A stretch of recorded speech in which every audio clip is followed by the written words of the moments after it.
या कुन्देन्दु तुषारहारधवला। જોઈ રહ્યા છો આ ભવ્ય ઇમારતને, જેની અંદર ક્યાંક શીખવાઈ રહ્યા છે ઇતિહાસના પ્રકરણો, જેથી અહીંના બાળકો કાલ ઉઠીને ઇતિહાસ સર્જી શકે.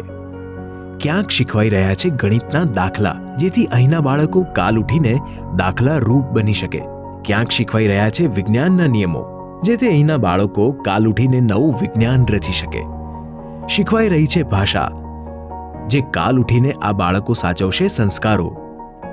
વીણા પાણીમાં સરસ્વતી એવં ઈષ્ટદેવ ભગવાન સ્વામિનારાયણનું ધામ આ છે શ્રી સ્વામિનારાયણ ગુરુકુળ ભાવનગર, જ્યાં વિદ્યાર્થીઓ કેળવણીની પાપા પગલી ભરે છે, જેથી ભવિષ્યમાં દેશ માટે હરણફાળ ભરી યોગદાન આપી શકે. અને આ ઇમારત સાક્ષી છે અહીંના વિકાસ અને મહેનતની. 18/2/1978નો એ દિવસ હતો જ્યારે અમારા ગુરુનામ ગુરુદેવ શ્રી પરમ પૂજ્ય પુરાણી સ્વામી હરિપ્રિયદાસજીની પાવન ઉપસ્થિતિમાં અને તે સમયના મુખ્યમંત્રી અક્ષર નિવાસી બાબુભાઈ જશભાઈ પટેલના વરદ હસ્તે યતેમહી સ્વરાજ્ય સુક્તિને સાર્થક કરવા આ સંસ્થાની સ્થાપના કરવામાં આવી હતી. ગુરુ પરમ પૂજ્ય અક્ષર નિવાસી પુરાણી સ્વામી હરિપ્રિયદાસજીના દિવ્ય આશીષ, પરમ પૂજ્ય ગુરુવર્ય પુરાણી સ્વામી શ્રી નારાયણ પ્રિયદાસજીએ પાઈ બચત કરીને નાખેલો પાયો, પરમ પૂજ્ય શાસ્ત્રી હરિપ્રકાશદાસજી સ્વામીનું અવિરત માર્ગદર્શન અને પરમ પૂજ્ય શાસ્ત્રી સ્વામી શ્રી જ્ઞાન પ્રકાશદાસજીની હૂંફથી આ સંસ્થાની આભા કંઈક અલગ જ છે. સમગ્ર ગુજરાતમાં કુલ 7 અને ભાવનગરમાં 6 અને કુલ 8 કેમ્પસમાં વિસ્તરેલી આ સંસ્થામાં 21,000થી વધુ વિદ્યાર્થીઓ અભ્યાસ કરે છે. અને તેમનો અભ્યાસ વધુ સચોટ, સુવિધાજનક અને પ્રગતિશીલ બને તેના માટે અહીં આધુનિક સાધનો, ટેકનોલોજી અને અભ્યાસક્રમ છે. કમ્પ્યુટર લેબ, ડિજિટલ ક્લાસરૂમ, પ્રયોગશાળાઓ, લાઇબ્રેરી, વિશાળ વર્ગખંડો, અદ્ભુત ઓડિટોરિયમ, વિશાળ મેદાન, ઇન્ટરનેટ ફેસિલિટી અને બીજી ઘણી સવલતો અહીં ઉપલબ્ધ છે. ગર્વની વાત એ છે કે આ સંસ્થામાં એસએસસી અને એચએસસીમાં તમામ સંકુલ 100% પરિણામ સાથે અગ્રેસર હોય છે.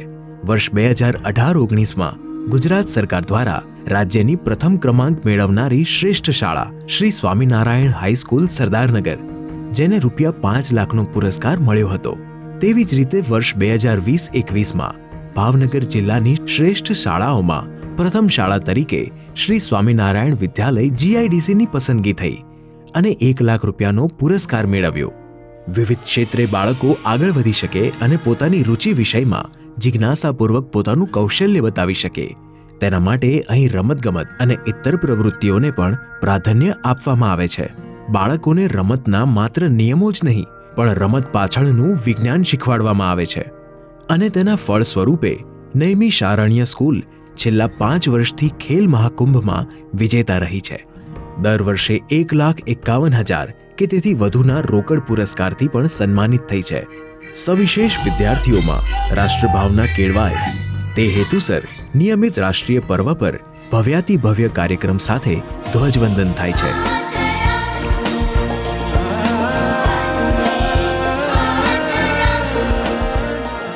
શાળામાં દર વર્ષે સદગુરુ પરમ પૂજ્ય અક્ષર નિવાસી નારાયણ પ્રિયદાસજીની પુણ્ય સ્મૃતિ નિમિત્તે વિવિધ સ્પર્ધાઓના આયોજનમાં પ્રથમ 3 વિજેતાને 11 કિલો શુદ્ધ ચાંદીમાંથી બનાવેલ મેડલ એનાયત કરવામાં આવે છે, જેમાં વિવિધ મહાનુભાવો તેમજ ગુજરાત રાજ્યના મહામહિમ રાજ્યપાલ શ્રી OP કોહલી સાહેબ પણ ઉપસ્થિત રહી ચૂક્યા છે. દેશ સેવાની શરૂઆત આપની આસપાસના લોકોની સેવાથી શરૂ થાય છે. તે વિચારને કેન્દ્રમાં રાખી અહીંના લાગણીશીલ વિદ્યાર્થીઓ દ્વારા જરૂરિયાતમંદ લોકો માટે તહેવારોમાં મીઠાઈ વિતરણ તેમજ શિયાળામાં ધાબળા અને સ્વેટર વિતરણ કરવામાં આવે છે. દર વર્ષે અહીં રક્તદાન કેમ્પનું આયોજન કરવામાં આવે છે, જેમાં 1700 બોટલથી વધુ રક્ત એકત્રિત કરી ભાવનગર બ્લડ બેંકને અર્પણ કરવામાં આવે છે. કપરા કોરોના કાળમાં સંસ્થાએ કુલ ₹26,76,666ની સહાય કરી, જે પૈકી PM રાહત ફંડમાં ₹21,21,111 અને CM રાહત ફંડમાં ₹5,55,555ની સહાય કરવામાં આવી હતી. શ્રી રામ જન્મભૂમિ નિર્માણમાં આ સંસ્થાએ ₹1,62,222ની સહાય કરી હતી. તેમજ ઉરીમાં શહીદ થયેલા 21 જવાનોના પરિવારને 1 લાખની રૂબરૂ સહાય કરી હતી. સ્વચ્છ મન તો ખરું જ, પણ સ્વચ્છ ચોગાન પણ એટલું જ જરૂરી છે. તે અંતર્ગત અહીં સ્વચ્છતાનું પાલન પણ કરવામાં આવે છે અને વૃક્ષારોપણ પણ. માનનીય વડાપ્રધાન શ્રી નરેન્દ્રભાઈ મોદી સાહેબના સ્વપ્ન એક કદમ સ્વચ્છતા કી ઓર પહેલમાં મહત્તમ યોગદાન આપવાના પ્રયત્નો હર હંમેશ આ સંસ્થામાં થાય છે, જેમાં RGBના લોગો સાથે સ્વચ્છતાના સંદેશ માટે ભવ્ય રેલી, સવિશેષ રાષ્ટ્રીય તહેવારોની ઉજવણી, યોગ અને મલખમને પ્રોત્સાહન, શ્રીમદ ભગવદ્ ગીતાના પ્રથમ અધ્યાયની શહેરના સુખાકારીના પાવન હેતુથી ગીતાગાન. ગીતા જેવા ગ્રંથો આપણને જીવન જીવવાની દિશા આપે છે. ગીતાગાન, જેમાં 28,000થી પણ વધુ લોકોએ એક સાથે સમૂહગાન કર્યું, જેનો ઉલ્લેખ ઇન્ડિયા બુક ઓફ રેકોર્ડમાં પણ થયો. આજે મને ખુશી એ વાતની છે કે આટલી મોટી સંખ્યાની અંદર દેશની નવી પેઢી જે આવતીકાલનું ભારત છે એ ગીતાના આધારે આગળ વધી રહ્યું છે. હું સંતોના ચરણોમાં વંદન એટલા માટે કરું છું કે સંતોનું કામ જ આ છે. દરેક મા બાપ પોતાના બાળકને એક ફલક પર જોવા માંગતા હોય છે. તેની સંપૂર્ણ તૈયારી સાથે તકેદારી પણ અહીં લેવાય છે.